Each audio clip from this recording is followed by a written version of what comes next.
One of the things that we've heard from people in the industry is that opponents are professionalizing and they're traveling. So there's a core group of professional NIMBY organizers and they're making life quite difficult and projects very expensive.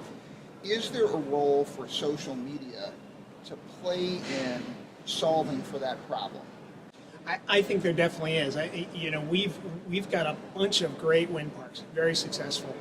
We have some great spokespeople out in those communities. They're seeing it with their own eyes. They're living in those communities and seeing all the benefits and the success of the project.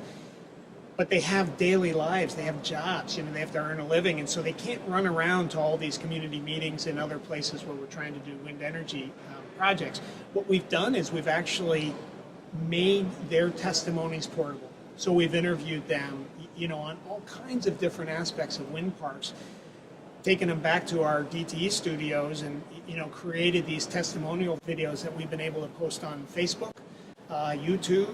We've actually played them at meetings, so we'll hook up a projector and we'll play them back for communities. Now, when we have a community inoculated with all the facts and all the positive testimonies, that helps sort of stave off somebody who's trying to get some negativity out there. It's a cushioning factor. Yes.